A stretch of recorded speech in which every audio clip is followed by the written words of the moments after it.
이 시간 모든 수요 예배 참여한 모든 성도님들께서 한 분도 빠짐없이 오늘 설교 제목처럼 창조주 하나님을 만나고 돌아가시는 그런 시간이 되었으면 좋겠습니다. 창조주 하나님을 만나시고 마음에 모시고 또 확신 가운데 돌아가시는 모든 성도님들 되시기를 축복합니다. 제 개인 소망이 있다면 이 자리에 계신 단 한 분이라도 신앙에 시험이 들거나 마음이 낙심하였거나 믿음에서 잠시 뒷걸음치고 주춤하는 상황이 있다면 오늘 말씀을 통하여서 다시 한번 창조주 하나님을 만나시고 마음에 모시는 귀한 역사가 일어나기를 간절히 소원합니다. 창조주 하나님을 만나기를 소원한다고 했는데, 만약에 이 자리에 여러분이 정말로 좋아하는 연예인이나 정치인이나 스포츠 스타가 이 자리에 와 있다면 여러분들 얼마나 기쁘고 행복하시겠습니까? 상상만 해도 기쁘고 떨리고 가슴이 두근두근 할 것입니다. 그런데 더 귀중하고 소중한 것은 이 자리에서 창조주 하나님을 만난다는 그 기쁨이 얼마나 큰지를 다시 한번 기억했으면 좋겠습니다. 우리가 믿는 하나님이 창조주 하나님 되심을 믿습니다. 창조주 하나님을 생각하면 우리가 흔히 주변의 자연을 보고 자연 경관을 보면 와, 하나님이 이렇게 멋지신 분이시구나, 크고 위대하신 분이시구나 라고 생각할 수 있을 것입니다. 하지만 우리가 그 창조주 하나님을 생각할 때 단순히 와, 크고 위대하신 분 하나님이시구나 라고 생각하기를 넘어서서 성경에서 말하는 대로 그 하나님이 사랑의 하나님이시고 우리 한 분 한 분을 돌아보시며 우리와 함께 거하기를 원하시는 그런 하나님이심을 동시에 믿으시고 확신하시기를 바랍니다. 오늘 말씀에 보게 되면 너는 청년의 때에 너의 창조주를 기억하라 라고 말씀하고 있습니다. 청년의 때라는 표현이 나오는데요, 저는 이 말씀을 중고등부 학창시절 때 그리고 대학 시절 때, 청년부 시절 때 많은 목사님을 통해서 또 설교를 통해서 이 말씀을 접한 적이 있습니다. 청년, 그리고 청년의 때에 창조주를 기억하라 라고 말하고 있습니다.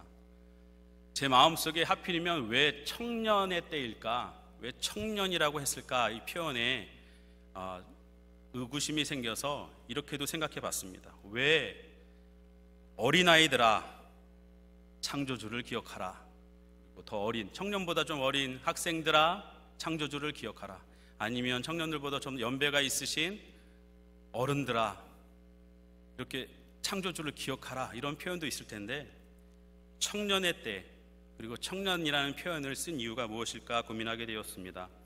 여러분은 청년이라고 말하면 무슨 이미지가 떠오릅니까? 청년의 가장 큰 특징이 무엇인지 생각해 보신 적 있습니까? 저는 개인적으로, 청년들도 계시긴 한데요, 청년하면 떠오르는 것은 지치지 않는 체력이라고 생각합니다. 그 에너지, 힘. 저는 개인적으로 축구를 엄청 좋아했습니다. 지금은 축구를 안 한 지가 오래됐지만 젊었을 때 축구를 너무 좋아했었고 청년 때에는 특히 힘이 넘쳤습니다. 그래서 교회 대항으로 축구 대회를 하면 나가서 열심히 뛰기만 하면 잘한다는 소리를 들었습니다. 그런데 같이 상대하는 팀에서 지사님, 장로님들이 나오셔서 함께 뛰는데 저는 청년이고 지사님, 장로님은 연배가 있으셨습니다. 딱 하면 제가 달려가서 뺏고 차고 걷어내고 하니까 지사님, 장로님들이 너무 싫어했습니다. 지사님, 장로님들이 뛰시면 뛰실수록 허리를 만지시고 무릎을 만지시고 헉헉거리기 시작했습니다. 저는 청년 때 도저히 이해가 안 됐습니다. 왜 무릎이 아프시지?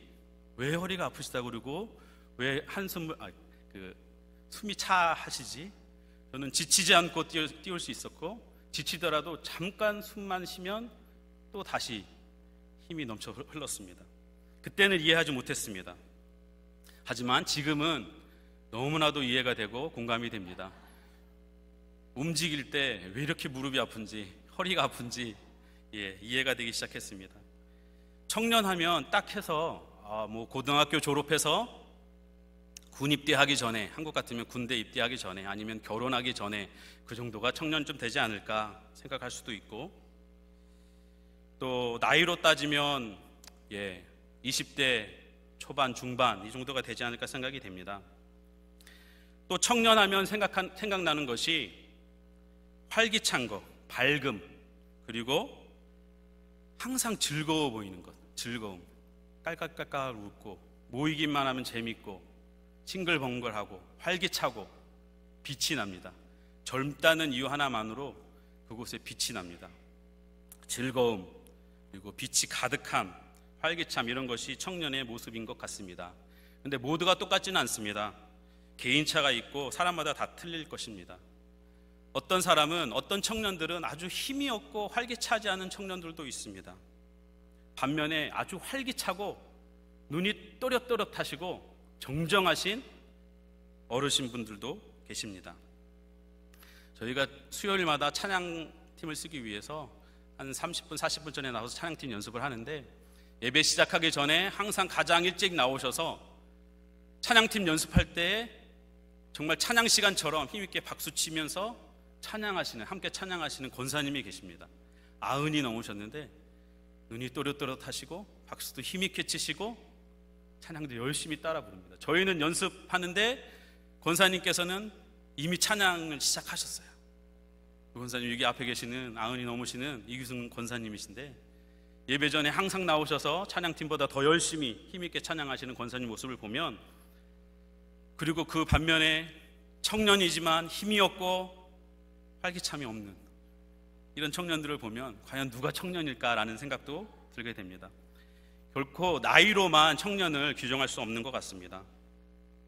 오늘 읽은 전도서 12장 2절부터 6절 말씀에 보게 되면 활기차고 화려했던 인생이 점점점 내로막길을 걸으면서 인생이 쇠퇴해져 가면서 점점점 기운이 사라지고 힘이 없어지고 허리가 굽어지고 머리가 휘어지고 치아가 다 상하고 눈이 어두워지고, 이런 모든 과정을 통해서 죽음에 이르기까지 그러한 모습들을 비유로 설명하고 있습니다. 2절부터 6절 말씀에 활기찼던 청년이 죽음에 이르기까지 점점점 쇠퇴하는 모습을 설명하고 있습니다.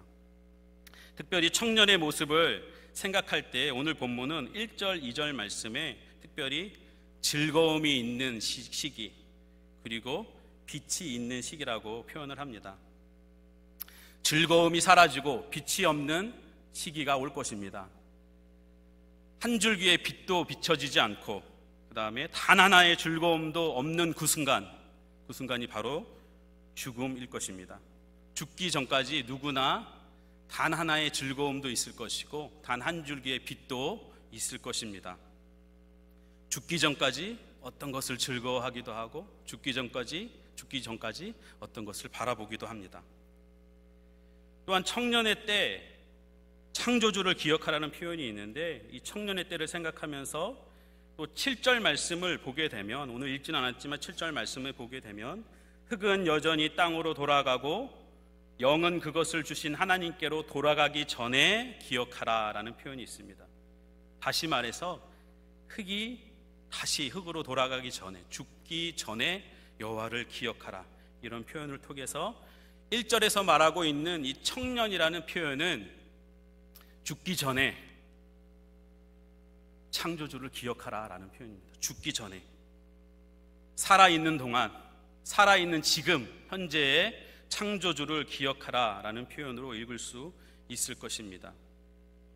죽기 전에 창조주를 기억하라인데, 어느 누구도 죽는 그 순간을 예측할 수 없고 알 수 없기 때문에 죽기 전에 창조주를 기억하라라는 이 표현은 죽는 순간을 아무도 알 수 없기에 지금 이 순간, 지금 현재의 창조주를 기억하라는 표현일 것입니다. 죽는 순간을 어느 누구도 알 수 없습니다. 그렇기 때문에 지금, 다른 것 할 일 많겠지만 시간의 우선순위를 두고 창조주를 기억하라 라고 표현하고 있습니다. 그러므로 오늘 본문은 누군가의 이야기, 젊은 청년의 이야기, 활기가 넘치고 아직 기운이 있는 사람의 이야기 그 이전에 오늘 본문은 살아 숨을 쉬고 있는 모든 사람을 향해서 오늘 하나님께서 말씀하고 있는 줄 믿습니다. 지금 이 현재 우선적으로 하나님을, 창조주 하나님을 기억하라라고 말하고 있는 것입니다. 특별히 우리는 성경을 통해서 창조주 하나님에 대해서 배웠습니다. 성경이 말하고 있는 창조주 하나님은 말씀으로 무에서 유를 창조하신 하나님이시고 유일하신 하나님이시며 창조주이시기 때문에 우리의 생명 또한 창조하신 하나님이시기 때문에 우리 생명의 주인, 우리의 삶의 주인 되신 하나님이십니다. 그렇기 때문에 우리 사람들, 피조물과는 전혀 다른 구별되시는 창조주 하나님이십니다. 말 그대로 창조주 하나님, 전능하신 하나님이십니다. 피조물과는, 인간들과는 전적으로 차별되고 구별됨에도 불구하고 그 창조주 하나님은 우리랑 관계없는 하나님이 아니라 우리의 삶 깊숙한 곳에 스며들어 계신 분이십니다. 우리 삶의 곳곳에 배어 있는 하나님이십니다. 어느 곳을 가더라도, 우리 삶의 어느 곳을 살펴보더라도 그곳에서 우리는 하나님을 발견할 수 있어야 됩니다. 하나님을 만날 수 있어야 됩니다. 우리 가정에서, 우리 직장과 일터에서, 우리의 삶의 공간 속에서 어느 곳에서든지 하나님을 발견하고 만날 수 있습니다. 반대로 얘기하면 하나님이 없으면 우리의 어떤 삶의 공간도 상상할 수 없습니다. 우리의 가정도, 우리의 직장과 일터도 하나님이 없다면 우리는 아무런 의미도 없고 상상할 수 없는 그런 모습입니다. 또한 창조주 하나님은 우리를 창조하신 분이기에 우리가 가지고 있는 모든 궁금한 것에 해답을 가지고 있는 분이십니다. 모든 물음에 인간이 질문할 수 있는 모든 질문에 해답, 정답을 가지고 계신 분이십니다. 저는 개인적으로 창조주 하나님을 만남으로써 인생이 바뀐 사람입니다. 교회는 어렸을 때부터 다녔지만 예수님을 믿어야 하는데 도저히 믿어지지가 않았습니다. 성경에는 수많은 믿지 못할 이야기들로 가득 차 있습니다. 처음부터 끝까지 믿을 수 없는, 믿지 않는 사람에게는 정말 황당한 이야기들로 가득 차 있습니다. 죽은 사람을 살리고 병든 자를 고치고 오병이어의 기적과 무리를 걸으신 또 수많은 기적들 가운데 믿을 수 없는 이야기들로 가득 찬 성경에 대한 불신이 있었기 때문에 더 이상 예수님을 믿을 수가 없었습니다. 교회는 계속 다녔기 때문에 예수님은 믿어야겠지만 마음속에서 믿을 수가 없었습니다. 성경에는 가득 찬 믿지 못할 이야기들로 가득 차 있었기 때문입니다. 성경을 불신하고 나니까, 성경을 믿을 수 없고 난 이후부터는 성경의 내용, 성경의 이야기는 둘째치고 우리가 인생을 살아가면서 대답해야 하는, 질문하고 대답해야 하는 수많은 질문에 해답을 찾을 수가 없었습니다. 예전에는 하나님이, 예수님이 해답이셨는데 성경을 부인하고 하나님을 부인하다 보니까 내 삶의 어떤 질문에도 대답할 수 없었고 정답이 없는 것을 알게 되었습니다. 그 어느 곳에서도 정답을 찾을 수가 없었습니다. 우리들이 살아가면서 질문할 수 있는 많은 질문들이 있습니다. 그것을 몇 가지로 정리하면 무엇이 어떻게 존재하는가, 우리가 보고 있는 수많은 것들이 존재하는 것에 대한 궁금증을 가질 수 있고 물을 수 있을 것입니다. 그리고 무엇을 어떻게 알 수 있는가, 우리가 아는 것에 대한 질문이 있을 수도 있겠습니다. 우리가 아는 것이 정말일까? 이것이 맞을까? 이렇게 생각하는 것이 옳을까라는 생각에, 인식론적인 그런 부분에서도 질문이 있을 수 있겠습니다. 그리고 무엇을 해야 하는가, 이런 가치에 대한 물음을 던질 수 있을 것입니다. 이 모든 질문을 통해서 예전에는 성경을 통해서 답을 찾았는데 성경을 의심하고 하나님을 부인하니 그 어느 곳에서도 대답을 찾을 수 없었습니다. 그것이 저의 고민이었고 아무리 고민을 해도, 방황을 하고 고민을 해도 알 수도 없고 믿어지지도 않았습니다. 그리고 어느 곳에서도 해답을 부를 수 없었습니다. 그렇게 해답 없이 하루하루 사는 것이 저에게는 정말 힘든 지옥 같은 하루하루였습니다. 더 이상 그렇게 살 수 없었던 제가 선택할 수 있는 유일한 길은 단 하나였습니다. 시간이 흘러서 결국 살려면 믿을 수밖에 없구나, 살기 위해서라도 믿어야겠다라는 생각이 들었습니다. 이렇게 죽을 수는 없다, 살아야겠다라는 생각으로 믿기 시작했습니다. 믿음 없이 한순간도 살 수 없는 제 모습을 보게 되었습니다. 살기 위해서라도 믿음을 가져야겠다, 믿어야겠다라는 생각이 들었습니다. 시간이 지나서 창조주 하나님이 믿어지기 시작했습니다. 창조주 하나님을 고백했습니다. 성경에서 말하는 그 창조주 하나님을 고백하기 시작했습니다. 그냥 그런 믿음이 제 마음속에 들어왔고 그런 고백을 하기 시작했습니다. 마치 선물처럼 저한테 주어졌고 선물을 받는 것처럼 그 믿음을 받았을 때 그렇게 믿음의 고백을 할 수 있었습니다. 제가 한 것이라곤 선물처럼 저에게 다가온 믿음을 받고 그 믿음대로 고백하는 것이었습니다. 믿음이 없을 때는 모든 것이 문제가 되었는데, 문제가 되었던 모든 문제들이 창조주 하나님을 고백하고 난 이후부터는 문제가 되지 않았습니다. 모든 문제들이 눈 녹듯이 사라져 버렸습니다. 감사만 있었습니다. 죽느니 사느니 하면서 고민하던 것들이 믿음 하나가 제 마음속에 들어오자 평안이 생겼습니다. 창조주 하나님을 믿으니까 성경이 믿어졌고, 성경에서 말하고 있는 그 예수 그리스도를, 예수님을 나의 구주, 나의 하나님으로 믿을 수 있었습니다. 창조주 하나님께서 나를 지으시고 나를 사랑하시는 분이라는 사실을 성경을 통해서 다시 한번 고백하게 되었습니다. 창조주 하나님이 나의 아버지 되심을 다시 한번 감사하며 감격하게 되었습니다. 창조주 하나님이면 어떤 생각이 떠오릅니까? 아까 말한 것처럼 우리 주변의 자연을 볼 때마다 창조주 하나님의 위대함을 보게 됩니다. 그뿐만 아니라 우리가 살고 있는 이 지구, 그리고 태양, 그 다음에 은하계, 더 넓게는 이 무한한 우주를 창조하신 그 하나님을 나의 아버지로 고백한다는 그것이 얼마나 감사하고 감격이 되었는지 모르겠습니다. 우리들은 성경을 통해서 다시 한번 더 놀라운 믿음의 고백을 보게 됩니다. 성경을 통해서 우리가 믿는 예수님, 우리가 주님으로 고백하는 이 예수님이 창조주 하나님이시라는 고백을 발견하게 됩니다. 사도 요한도, 사도 바울도, 그리고 히브리서에서도 예수님은 창조주 하나님이심을 말하고 있습니다. 요한복음 1장 3절에 만물이 그로 말미암아 지은 바 되었으니 지은 것이 하나도 그가 없이는 된 것이 없느니라. 또 고린도전서 8장 6절에는 만물이 그로 말미암고 우리도 그로 말미암아 있느니라. 히브리서 말씀에는 그로 말미암아 모든 세계를 지으셨느니라. 예수 그리스도를 통하여서 모든 만물이 지음을 받았고 창조를 받았다라고 말하고 있습니다. 예수님 없이, 예수님을 알지 못하고 성경이 말하고 있는 창조주 하나님을 알 수 없습니다. 상상할 수 없습니다. 예수님을 바로 알 때 우리는 창조주 하나님을 알 수 있고 오늘 말씀처럼 창조주 하나님을 기억할 수 있는 것입니다. 그러므로 다시 오늘 본문으로 돌아가서 창조주 하나님을 기억하라 라는 이 고백은 예수님을 기억하라, 예수님을 바라보라 라는 말로 바꿀 수 있을 것입니다.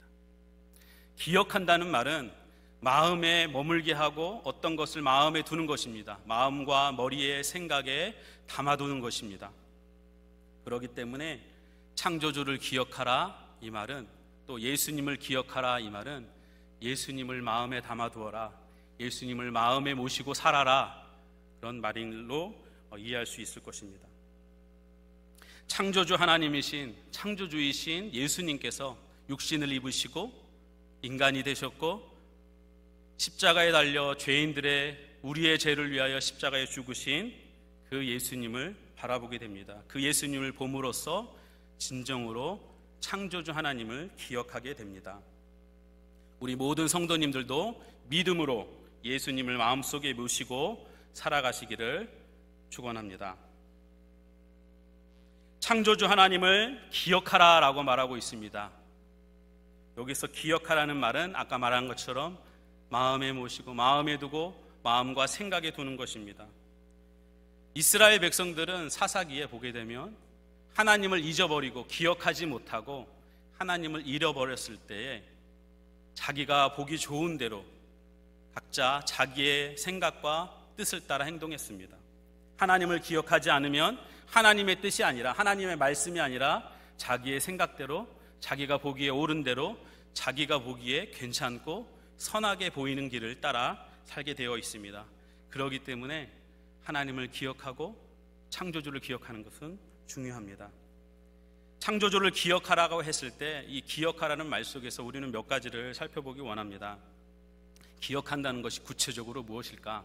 예수님을 마음에 모시고 또 예수님의 인도함을 받으며 사는 그 삶, 기억하는 삶이 어떤 삶일까라고 했을 때 저는 오늘 읽은 1절 말씀을 쭉 지나서 전도서 12장 마지막 절 그리고 전도서를 결론 맺으면서 적혀있는 13절과 14절을 보면서 이 창조주를 기억하라는 이 말의 의미를 살펴보았습니다.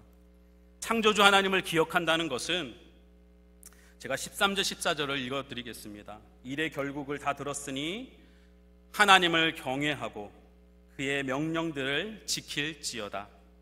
이것이 모든 사람의 본분이니라. 하나님은 모든 행위와 모든 은밀한 일을 선악간에 심판하시리라. 아멘. 창조주 하나님을 기억한다는 것, 예수님을 기억하고 예수님을 마음에 모시며 그분의 영이신 성령 하나님의 인도함을 받고 산다는 그 의미는 오늘 마지막 전도서의 결말과 같이 기억한다는 것은 창조주 하나님을 이시기 때문에 그 앞에 우리는 겸손할 수밖에 없습니다. 경외하는 것입니다. 하나님을 경외하는 것입니다. 겸손할 수밖에 없습니다. 경외한다는 것은 떠는 거죠. 무서워서 떠는 것입니다. 하나님이 너무나도 위대하시기 때문에 내가 믿고 섬기는 예배하는 하나님이 너무나도 두려우신 분이시기에 그 앞에서 엎드려 떠는 것입니다. 그렇기 때문에 겸손할 수밖에 없습니다. 겸손한 사람의 특징 중에 하나는 모든 일에 있어서 조심한다는 것입니다. 특별히 하나님을 경외하고 하나님을 경외하는 마음으로 겸손한 삶을 사는 사람은 특별히 말을 조심합니다. 하나님이 두렵기 때문에 겸손한 삶을 살고 있기에 말을 조심합니다. 함부로 말하지 않고 다른 사람을 향하여 정죄하지 않습니다. 잠언 말씀에 보게 되면 가난한 자를 학대하면 그를 지으신 자를 멸시하는 거다라고 말하고 있습니다.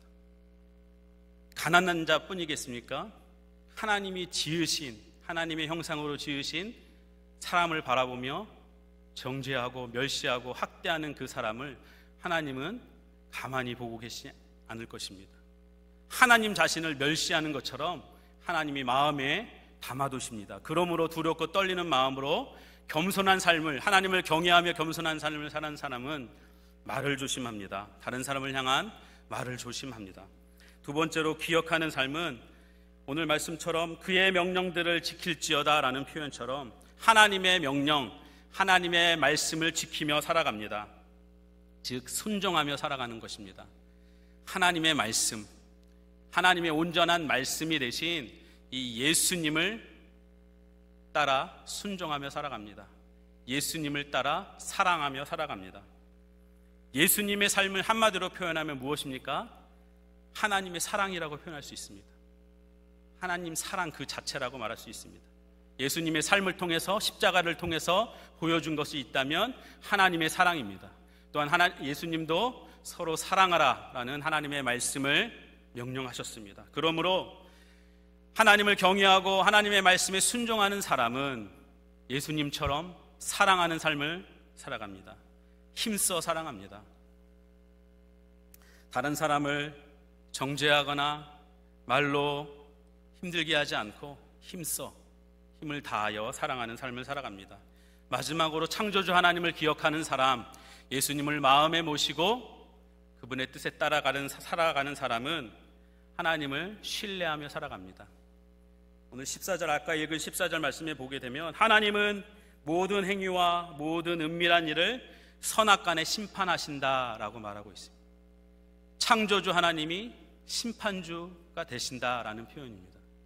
그 하나님을 믿기에, 그 하나님이 우리의 모든 행위와 모든 은밀한 것들을 심판하시는, 선악간에 심판하시는 그 심판주가 되시기 때문에 그 하나님을 믿고 신뢰하는 사람은 모든 판단을 하나님께 맡겨드리고 우리가 하는 비판, 함부로 하는 비판을 멈춥니다. 남을 향한 비방을 멈추는 삶을 살게 되어 있습니다.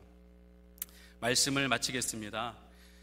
창조주를 기억하라, 이 말씀은 다른 말로 예수님을 기억하라, 예수님을 마음에 모시고 그분의 영이신 성령님의 도우심을, 인도하심을 받으며 살아라입니다.